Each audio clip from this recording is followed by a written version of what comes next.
Emmanuel, share a little bit about who you are and your story so far. Well, first of all, I want to thank everyone for having me, and I want to thank you, Kunal, my brother, for introducing me to this extraordinary woman, Rachel, who made this happen for me and made me, forced me, dragged me, picked me up by my head and brought me here. No, she didn't really. It was beautiful and kind of you, so thank you. Yeah, so my story. I'm originally from Iraq. I was found in a box in a park in Iraq by two soldiers who then took me to an orphanage, the Mother Teresa Nuns Orphanage in Baghdad. I was found on the border of Iraq and Jordan, so we're not sure exactly where I'm from. We're not sure about how I was born, what circumstances I was born, but I was found with no birth certificate, no passport, no nothing, no identity, basically. I was taken to the orphanage, and while I was there, I was raised there for about 7 years, 8 years, and while I was there, I experienced the worst, some of the worst of mankind. I experienced a lot of love from the nuns, no doubt about that, but I experienced some of the worst of mankind. Bombs, gunshots, a lot of executions, every day wondering whether I would live that day or die. Mm-hmm. Every day whether I would able to succeed the age that I was. I ended up becoming a 30-year-old at the age of 5, right? Because not only was I doing that, but my brother, who isn't my biological brother, he was found in a hospital, and I met him in the orphanage, but we were the only mentally abled ones in that orphanage, right? So we were the only ones that could understand or communicate and feel or have enormous amount of empathy towards the other children in the orphanage. So we would change their diapers. He would get me in trouble every day.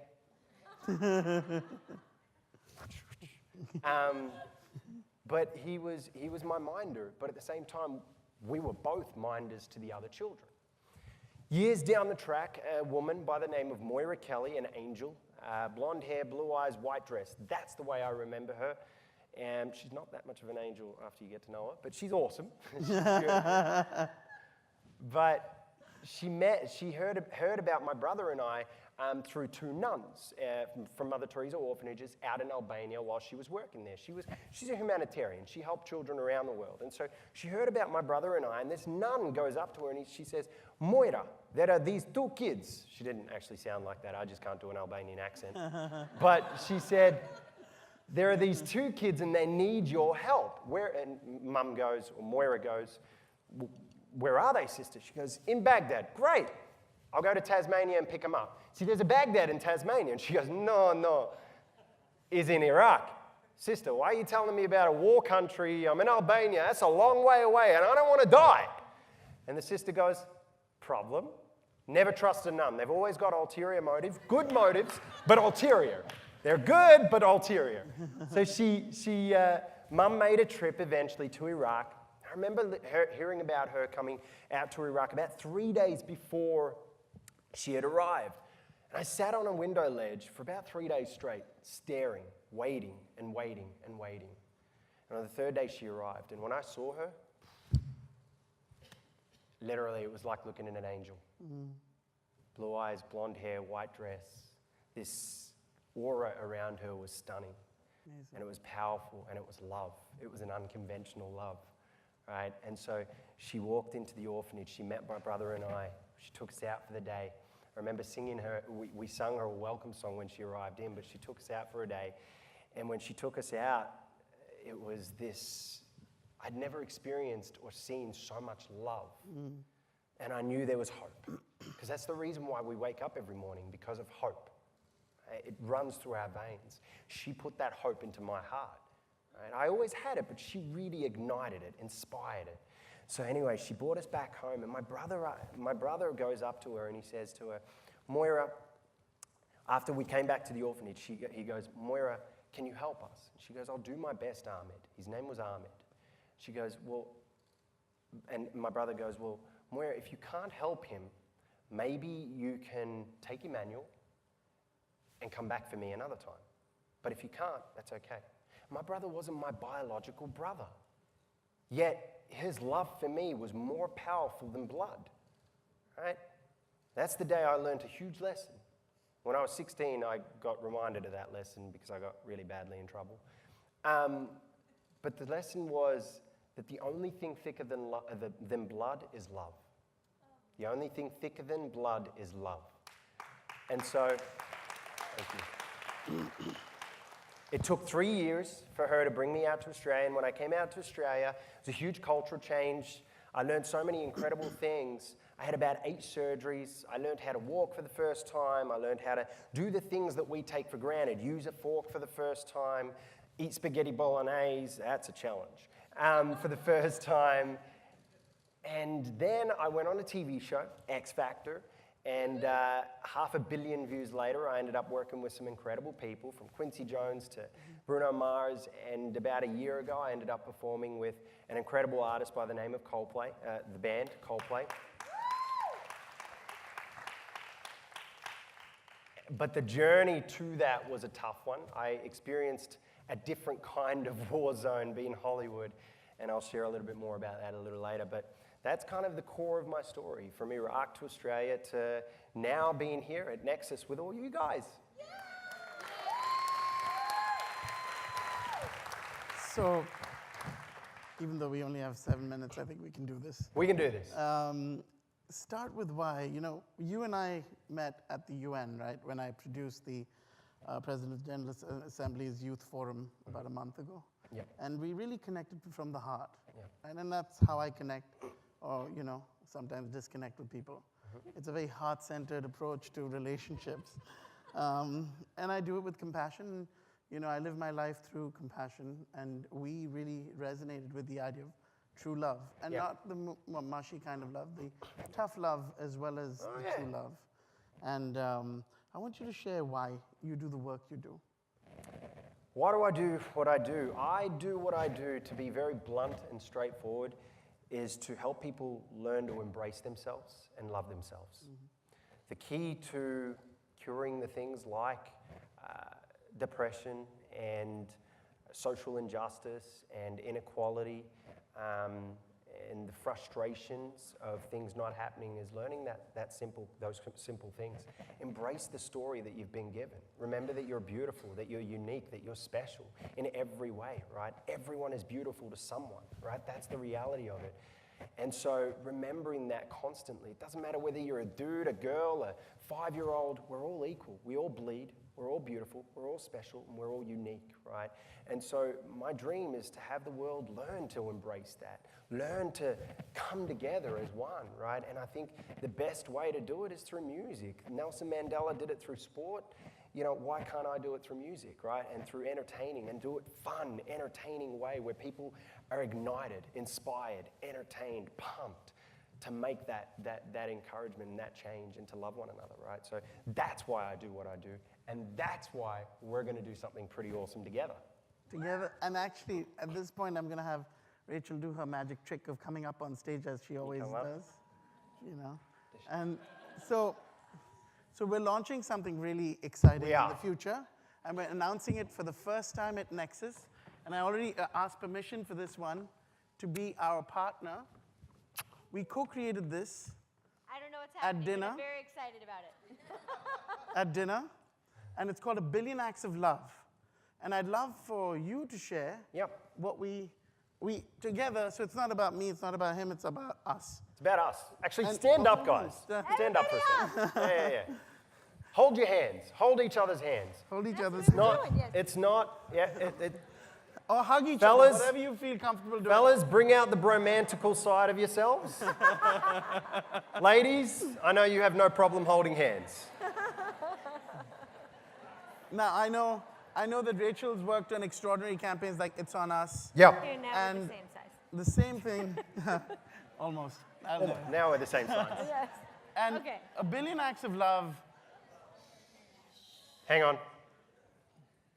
So 1 Billion Acts of Love is a campaign, a social campaign to ignite love, right? It's that simple. The idea is to do one act of love every day for a year, 2 years, whatever you want to do. Your whole life. Your whole life. But the idea, exactly. You're but not the done idea, after 2 years, Emmanuel. No, you're not. You get the idea. The idea is to do one act of love, then we post that on Instagram, and Facebook, which will be created in the next couple of days, so keep an eye out for that. And you need to post it and hashtag billion acts of love. Then what will happen post to that is it will become something even bigger. It will become a platform to launch other incredible things that I can't say right now, but awesome stuff. There will be a lot of celebrities that are a part of it, from Chris Martin to Will Smith to all sorts of celebs. And it's going to be a very exciting journey, and I want you guys to be a part of that journey with us. It's called A Billion Acts of Love. Kunal, will you join us? Yeah, of course.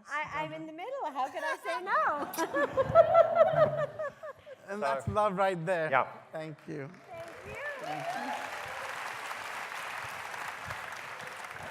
Thank you. And by the way, that was where he performed for the General Assembly. a few weeks ago. That was his stage. Also, with A Billion Acts, quickly to add to that Billion Acts, it's also designed to raise awareness for refugees as well, Yes, that are in this world. The center of A Billion Acts of Love is, as you can see and feel, the idea of being differently abled versus disability or disabled. And I grew up with a learning disability, and this is actually what binded us to the core. Now, my disability is invisible, so there's no prosthetic for that. I can't hide it. I have to fight it every day. And It's all right, you're good looking, so it's thank fine. you, brother. Not as good looking as you. Of course not. But I'll get there. It's very difficult, but But the truth is that, what binded us was beyond the looks. It was heart. It was the idea of being, centered within yourself and being together and making this not just about me or we, but beyond us and making it greater than ourselves. And I think that's something this room shares, is that we're all in it for the greater good.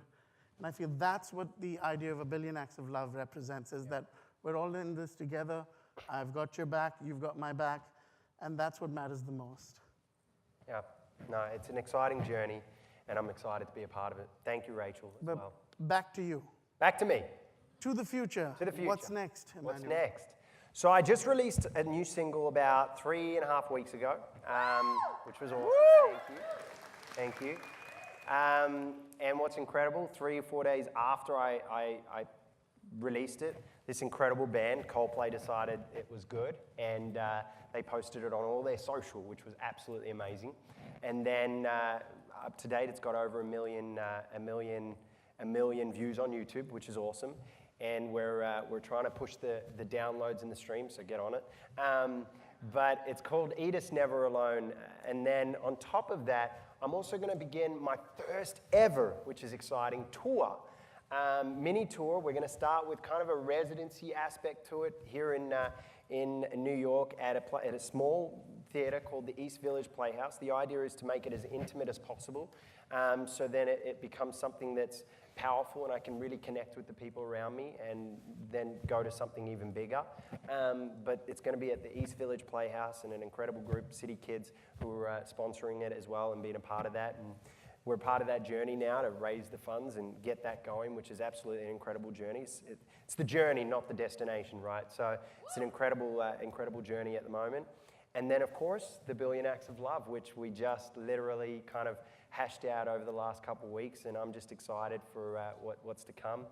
And we got an album coming out later next year. So it's a slow but exciting journey, and I'm enjoying every minute of it. All right. Now you're going to do your magic, but before you do your magic, Yeah. please share the significance of Edis. So Edis to me is everyone's brother. He's my brother. He's a 2-year-old who was the first child to die in Mum's arms. First 2-year-old that she brought out to Australia for surgery to die in Mum's arms. And when he died, Mum had seen so much death in her life that she was ready to give up everything. She was ready to give up helping the kids. She was ready to give up helping supporting and backing and kind of guiding the charity that she had, which was called Children's First at the time, and doing her thing, which meant if she did that, that means I wouldn't be here right now. I would have had to go on back to Iraq. My brother would have had to do the same thing. We could be dead today. But something extraordinary happened when she was in hospital ready to sign papers. She received a piece of energy. We weren't sure whether it was an angel. She calls it an angel, but it depends what you believe in. But she received a piece of energy. A dove had landed on the window ledge, staring at her, and an ray of sunshine shined upon her face. And I was there, I got to see it, and it was spectacular. And she said that she heard a voice, and the voice said, "You're never alone. This is just a test, a step towards what is to come. You're going to experience so much more hardship than what you're experiencing now. This is just 1 inch of what you're about to experience. But remember, you're never alone. This is the path. If you ever feel depressed, frustrated, angry at life, just remember there's always someone watching over you. There's always something guiding you. There's always somebody there for you." And so this song I created around that story. I created, a different aspect. I wanted it to relate to everyone around me, not just that moment. So I called it "Eat Us Never Alone," because in life, it doesn't matter how alone you feel. It doesn't matter how frustrated you feel. It doesn't matter how depressed life gets. Just remember there's always someone worse off than you, or try and remember there's always someone worse off than you. And remember that you aren't alone. There's always someone there. And love is the only thing thicker than blood. And there's so much love. There's love in this room right now. You have a community around you. Remember to support one another, guide each other, and lift one another up. So this is called "Eat Us Never Alone."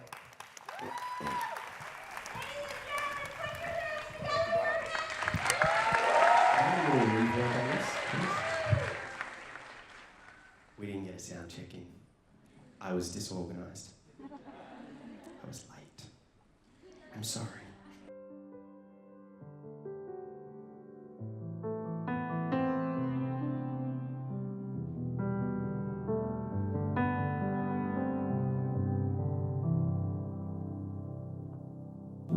There's moments in a lifetime that give us all a lifeline and give us strength to walk a lane. You are the grace inside of me. You are the face that's with me. How can I not feel so blessed? In a time when I am moving on, you'll always be my home. Open my eyes, I know you're in front of me. Open my mind, I know you're with me. And through my life, I know you're beside me. I won't ever be alone. And through the storm, I know you hold me. I felt the hand of love, it touched me. And in everything you do, you change my world. I will never be alone. I will never be alone.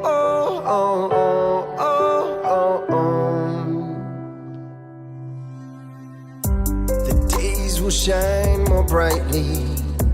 The days don't seem so empty. Now I understand it's all a journey. I feel it's now united, never to be divided. You are a piece inside of me. Open my eyes, I know you're in front of me. Open my mind, I know you're with me. And through my life, I know you're beside me. I will never be alone. And through the storm, I know you hold me. I felt the hand of love, it touched me.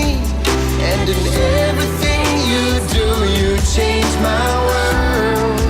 I will never be alone. I will never be alone.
I will never be alone.